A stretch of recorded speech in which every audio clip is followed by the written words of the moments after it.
Emily Carter was 30 years old and already one of the youngest CEOs in downtown Chicago. Her tech company sat on the 32nd floor, overlooking Lake Michigan. People feared, admired and respected her. Or at least, they pretended to. She believed in efficiency and discipline. She also believed emotions had no place in business and that everyone in the building had a role, including the janitor.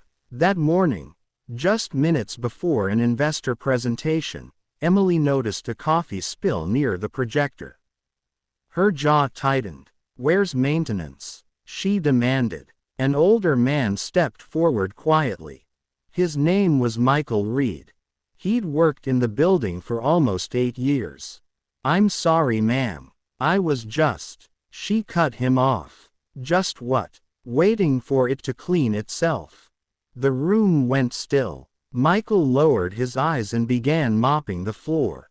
Emily added one more sentence. "Maybe if you did your job properly, we wouldn't have these problems." She walked away but didn't notice that Michael's hands were shaking. She didn't notice the way he looked at her. Not with anger, but with something heavier. Later that afternoon, her assistant, Rachel, walked up to her and said, "Emily, can I tell you something?" Emily barely looked up from her laptop. "The janitor, Michael, he always asks about you." Emily frowned. "Asks what?" "Your birthday. If you've eaten. If you're working too late." Emily scoffed. "That's inappropriate." Rachel nodded slowly. "It's just that he doesn't ask about anyone else." Emily dismissed it. She assumed it was harmless curiosity, but she was wrong. That evening, Chicago was covered in rain. Most employees had gone home. But Emily stayed late. As she passed the storage room, she noticed the light was on. Inside, Michael stood holding an envelope. Her name was written on it. Emily Carter. She stepped closer and snatched the envelope from him. Opening the envelope, she saw a birth certificate that bore her name. It was her birth certificate. The father's name was Michael Reed. "What's going on?" she asked Mr. Michael. The room felt smaller as her heart pounded. She confronted him immediately. He didn't deny it or argue. He simply told her the truth. Her mother had been diagnosed with a terminal illness shortly after Emily was born. At the same time, Michael had testified against a powerful criminal organization in Chicago. He had received threats. If they couldn't reach him, they would reach his family. So he made a decision that shattered him. He arranged for Emily to be adopted by a wealthy, secure family under a sealed agreement. He disappeared and watched from a distance. He chose safety over fatherhood. Michael told her he took the janitor job because the building belonged to the same businessman who helped arrange her protection. It was the only way he could see her.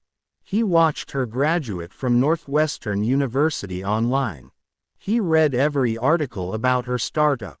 The day she rang the opening bell at the stock exchange, he stood alone in his small apartment and cried.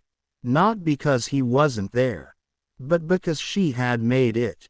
And that was enough. Emily felt something crack inside her. All the times she'd corrected him harshly, reduced his hours, looked past him like he was invisible. She thought she built her life alone. But someone had destroyed his own life to give her one. And she had just humiliated him in front of 50 employees. The next morning, Emily called an emergency company meeting. The staff gathered, confused. Michael stood beside her, uncomfortable. Emily took a deep breath. Yesterday, I disrespected this man publicly. There was silence. So today, I will correct myself publicly. Her voice trembled. This man is my father. Gasps echoed across the room. She stepped toward him. I'm sorry. She broke into tears, because she had no father figure since the demise of her adoptive father. Michael pulled her into a hug. And for the first time since she was a baby, he held her without hiding. Sometimes the people we overlook are the ones who sacrificed everything for us.